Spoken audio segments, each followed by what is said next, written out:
What I would like to do with this session, before we take questions from the floor, is to ask the panel for their response, and I'll just start the ball rolling. We need to be very careful, I think, when we're talking about reducing complexity, because we can reduce it to a level when it becomes absolutely meaningless. And I think it is a tendency we have as humans to reduce it in order to work with it. But I think it's much more understanding the issues that we are facing and use complexity theory to actually help us to both understand those issues so that we can work with those problems rather than simply reducing them to a simplicity where it becomes, as I said, meaningless. So, can I ask you, Peter, to start, please? You need this. Right. Okay, thank you. Yes, well, I think rather than taking issue on any of the details of the complexity thinking, basically I'd say that the 9 sort of strategies that come out of that seem very reasonable, and I would agree with that. I think probably that it may be just a little bit too simple to say, however, too messy to be modelled. And I think that in a way, whatever you do, you will be modelling it, whether you make it explicit or you don't make it explicit. You'll have a mental model. And so in some ways, keeping on checking whether it's still too messy to be modelled is going to be very valuable. And in a way that ties up with moving to the problem and sense and the conclusions about this. Basically looking at the problem of what the impact of this new technology will be and how do you manage it. Clearly there are ethical, social, everything issues involved. And previous innovations, I remember, when the modem was invented, and fortunately some post offices and things couldn't deal with it because they didn't know about it. So people were able to take up using it. The internet grew and all this without too much interference, simply because they were overtaken by this new technology and the regulations. They tried to stop it, actually, initially. They really tried to stop it. Cars, another example of an innovation which has changed completely what we call civilization and may well destroy the planet, in fact. Our failure to be able to deal with this, what we call civilization.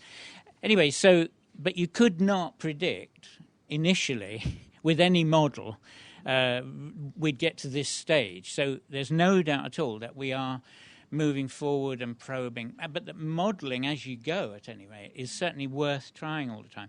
And I'm reminded of Buzz Holling, who was one of the leading people in ecology, who ran ESRC for some time in Austria, the systems thing, who wrote about management, so instead of policy, management being a learning tool, if you like. So you manage in order to learn. You try something out. So experimenting, doing it.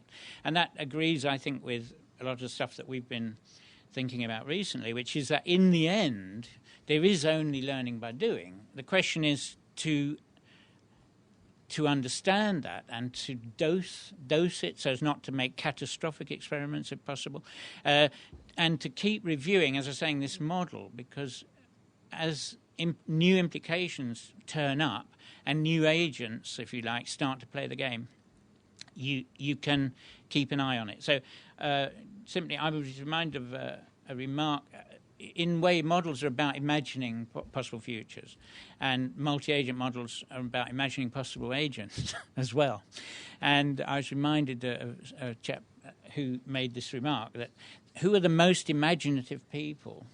And the answer he gave, which is a good one, is criminals.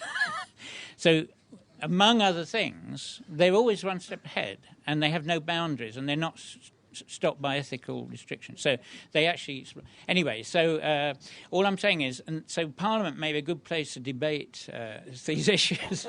But that's the point, is that what you're trying to capture, anticipate and think about, and then eventually intervene and regulate, is what agents might do. What will the response be to these possibilities. And so I would say that is complexity, it is modelling, and that's all we can do. And in fact, we'll have a whole seminar on modelling. So I will ask Alex and then Jeff to respond a little more briefly, please. Yes. You can hear me, I hope. Okay.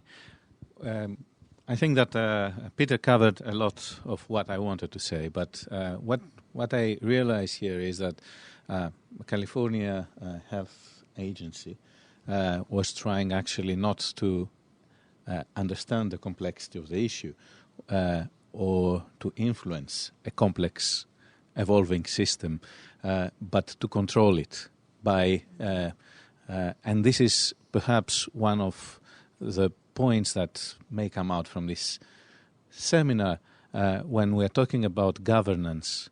How much are we talking about control and how much are we talking about influencing the behavior of a system?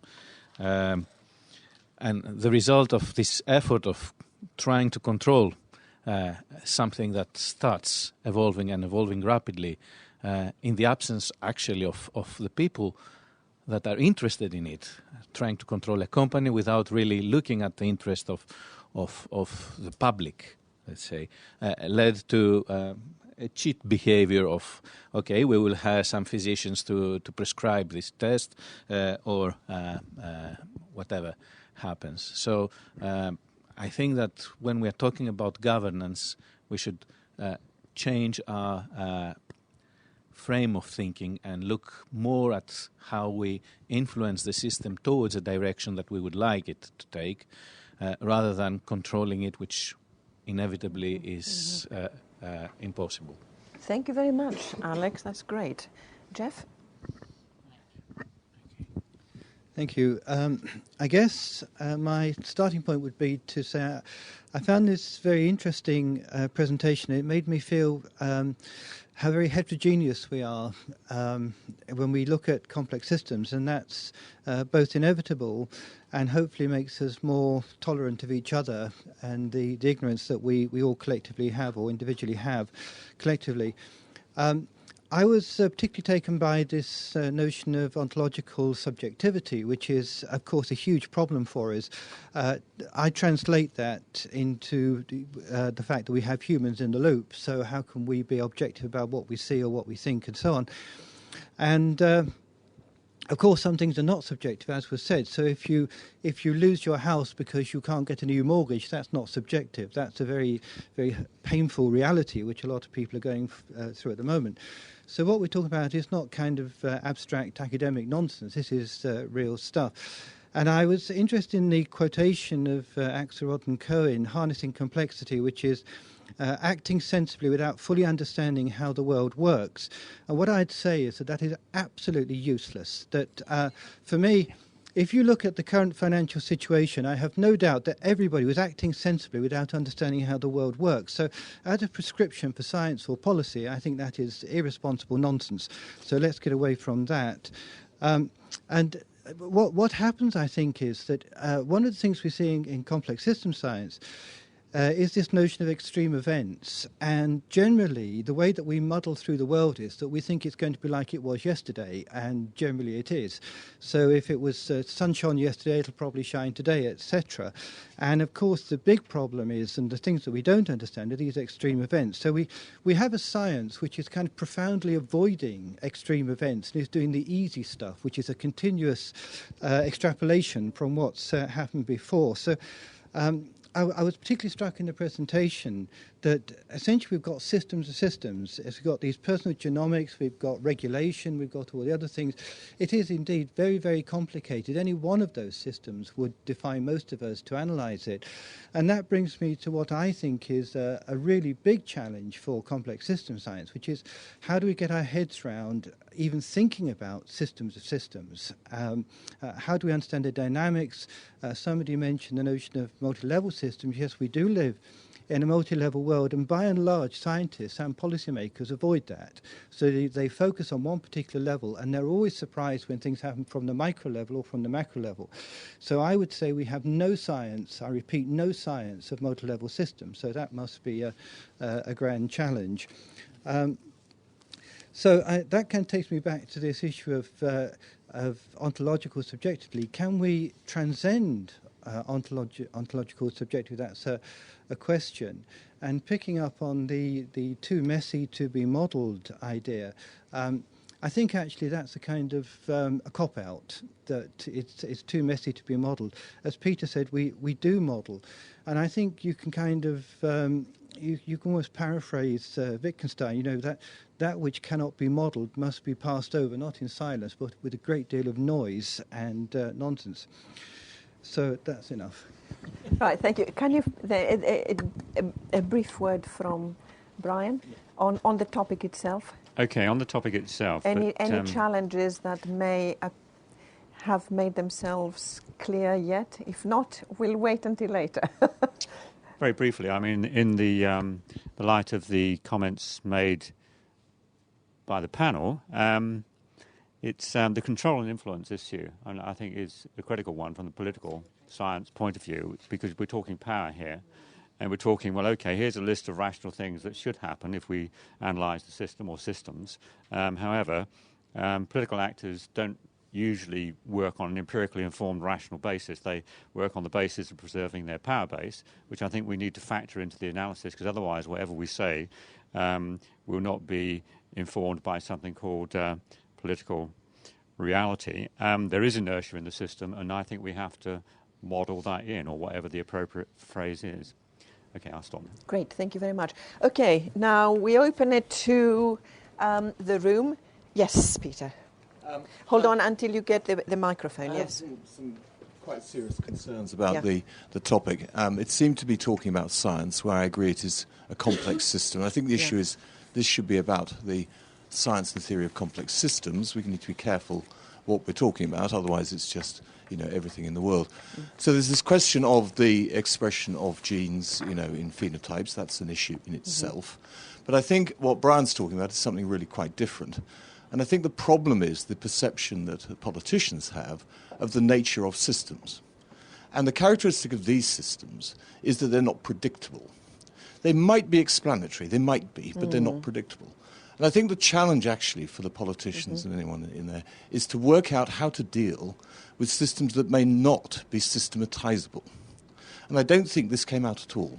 So that's the challenge I would throw back, is this, and to what extent in your sort of hierarchy of complexity from the problem itself to all this sort of stuff about human intervention, when you get to that human intervention side, what do you do if the thing itself is not systematizable? Thank you very much. Right, Barbara, you have the first response, and then if the panel want to chip in. I would like to give Henk the opportunity to answer to some of absolutely. for example, about the ontological subjectivity. With regard to there being different systems which are not systematizable or not predictable, I would totally agree. I would say that I'm not so sure that scientific systems, I mean, not every scientific system, but certainly not gene environment systems are predictable either. So we are dealing with different systems that are not predictable here. And the challenge of how to systematize them is an open one. I agree, and by no means. What do you do when you can't systematize? My question is, what do you do when you can't systematize them? I guess this is what we were trying to grapple with, and we certainly don't have an answer to that. I would just say that more systems than we had previously assumed are not systematizable. And I thought the point about modeling was a very good one. I think that's really one thing that we did not consider as much as we should have, to what extent we're modeling by saying that it's too messy to be modeled. We are all modeling. I would just say that because of, and here I'm referring to Vickers again, the fact that we have different levels that come to play in accounting for a particular regulatory and service provider outcome, we do not even know what elements to model. So we cannot. I think that the problem starts when we start to decide which elements should be considered in any modeling attempt. I think that's where the challenge is. But I fully take your point about us being engaged in a modeling endeavor as well. Okay. Now, do we want to give Hen a chance to respond? If we have the time, yeah. Before I Nicholas? take the next point, we I push the need to button. see whether Hank wants to respond. Hello? Absolutely, I would like to react. I'm very happy with the comments, and many of them make a lot of sense. But I think there's one basic insight that we try to convey in our presentation, and I'm not sure if we managed to do that. And that is this thinking from the perspective of performativity, because many of the comments to me convey the thinking that we are used to as scientists. So what I mean is this, in the quote, the long quote by Stiliers that we included in our presentation, there is this one little sentence where he says, if we look at the system as a whole. But the whole point is that in human complexity, in complex human systems, you can never look at the system as a whole. You are part of the system, and it's simply logically impossible to extract yourself from that. Now, that does not mean, and we never said that much, that you cannot try to reflect on the system. This is exactly what human beings are good at. You can reflect on what you're doing, and you can model it as best as you can, and that is what people actually do. In the set of strategies that we presented, those strategies, I don't think we made that sufficiently clear, are based on empirical observations what actors in urban systems, this comes from my studies of urban development, were actually doing when they were immersed in this urban complexity. Now, one type of modeling that we constantly ran into, it turned out to be quite effective in dealing with urban complexity, was storytelling.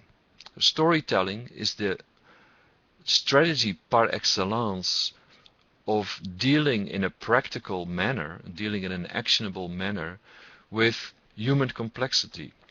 So I wanted to bring this across because obviously we're not saying you shouldn't use knowledge, you shouldn't use modeling, but what we try to get away from is to emphasize too much this kind of representative modeling. Finally, the statement that harnessing is a cop-out, yeah, maybe, but this is all we have. I mean, like I said, this goes back to this actionable perspective. You cannot extract yourself from a complex human system. So harnessing, acting under conditions and constraints of uncertainty and sometimes extreme uncertainty is all we have. And that will result every now and then in the inevitable situation that we will be overtaken by extreme events. But I also think just to focus on extreme events as a model of what complexity is would be wrong-headed too, because most of the time we are not in the middle of an extreme event. Okay.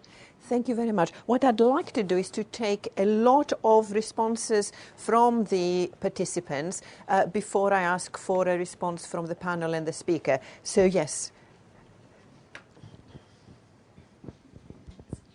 I just wanted to pick up on the issue of regulation as potentially reducing complexity, because although it may be intended to reduce complexity, it may do the opposite. It's that in a sense, I'm saying the obvious, but regulation is an element of the system. It's a high-level element of the system, but how the system responds to regulation may actually increase complexity and not be what's needed. So I guess picking up Peter's point about seeing management or regulation as an action, it's how we then learn from that, how the impact of that regulation, and then perhaps tweak it and not see it obviously as something that's a controlling issue. But it's just that I was just interested with the link with reducing complexity.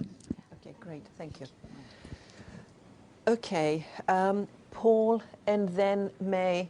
Yes. Thank you. Thank you. I'd like to follow that up, actually. The question that has sprung to my mind since we've had the brilliant presentation we've just had is the 9 different ways of dealing with complexity, and the fact that since we're talking about government intervention here, government seems to only ever choose one of them.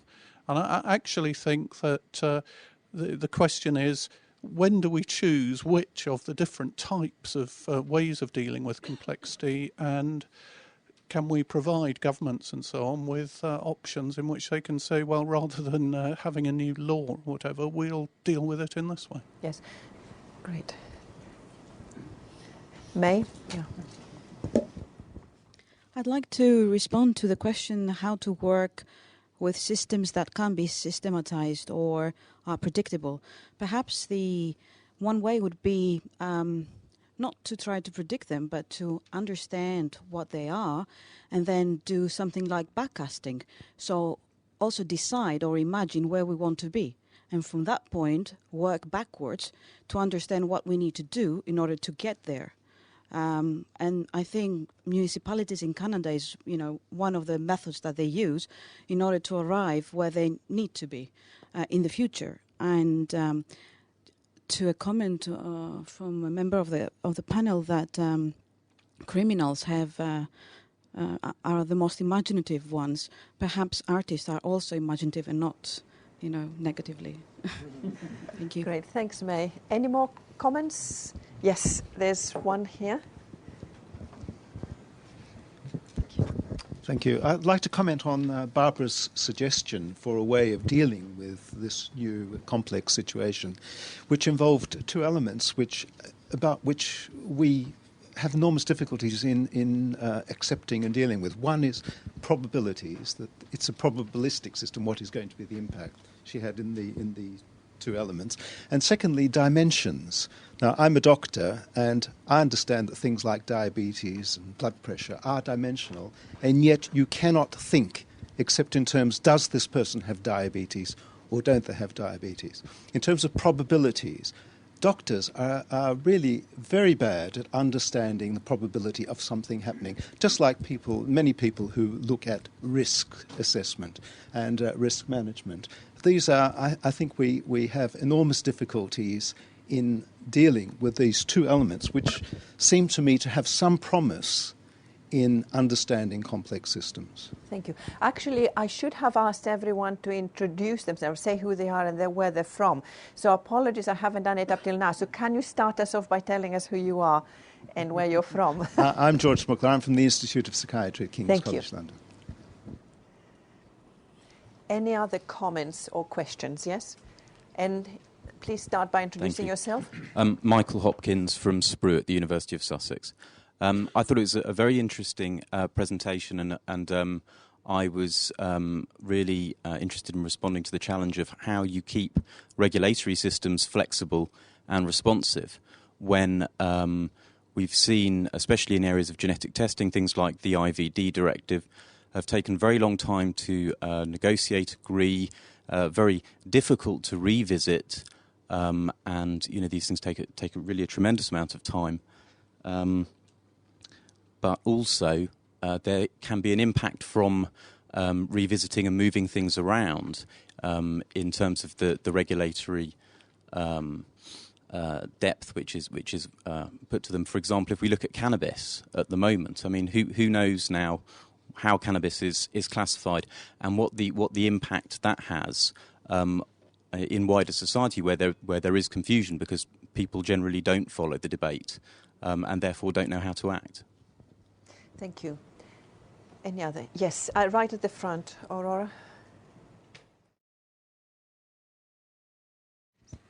Thank you. This is really a question more about clarification than point of clarification. And I just wonder whether you could say a bit more, or maybe Hans could say a bit more about the role that you see the performative kind of angle playing in this debate. I mean, in particular, am I just wrong in thinking that what is being, what's being implied here is that if one studies the behavior of human actors in a complex system, then one discovers there are certain patterns that emerge. For instance, storytelling in an urban setting is one of the responses, it seems, that these actors take. And then are you actually wanting to say that out of this type of study, you can then somehow identify some normative principles that could then be applied to the resolution of uncertainty and issues, which arise in complex systems? Great, thank you very much. Okay, now I'll give you 5 minutes for you and Hank to actually respond, because we must. Yes. Oh, he's had to go, did he? Okay, thank you very much. So I'm afraid it's up to you. About your question about reducing complexity, I fully agree with what you said, that the actual response of the California Department of Public Health, if we wanted to model complexity and in a representational way, would have certainly enhanced the challenge, and it would certainly render the system more complex. I think what we meant when we talked about harnessing complexity and actors' strategy of harnessing complexity, that reducing complexity would be one of the strategies that the actors use to render it manageable in their own world, in their own practical worlds and contexts. So I think the different dimensions here are the representational one and the interventional one, the performative one, if you will. But I would fully agree with your assessment. Understanding instead of prediction, I think this is also a great truth, that we probably have no better way than to understand instead of predict when it comes to systems where humans are part of. And I think one thing that I've learned is that from this interaction here is that there are so many different levels and dimensions of action and system levels, that it is and they adhere to so many different patterns and rules of action, that it's more complex that we even were thinking when we started this. With regard to George's drawing our attention to the difficulty of grappling with probabilistic data on the individual level, I mean, that's one of my pet concerns, actually. So I do not believe that consumers are too stupid to understand the data that those companies give them. But we all know from our own experience, and your experience as a doctor as well, which adds an additional layer, that on the individual level, our human minds have problems with making sense on a practical level of making sense of probabilistic data. So on the population level, we can all learn and understand that. But for individuals and in terms of what practical decisions they should make as a result of this, many of us will need help for that. And that's one of the issues that's being highlighted in connection with consumer genomics. So I think that was a really good statement. Also, I mean, I don't really have an answer to how regulatory systems can be kept or rendered flexible. The reason that, for example, the IVD directive took such a long time to develop and to be agreed on is one of the reasons why we, in the Nature commentary that I briefly quoted from, we actually suggested not to take any action in terms of statutory regulation at this point that is particularly targeted at the consumer genomics market, simply because that would take a long time. And my personal opinion is that by the time that would be ready, the landscape will have changed already. So we are certainly not saying that, therefore, this market is not in need of regulation at all. We will need strategies to reduce the risks to consumers right now. And soft modes of regulation would be a very good way, again, this is my personal opinion, at the time being, such as naming and shaming. There are not thousands of those companies out there. There are like 3 or 4 right now.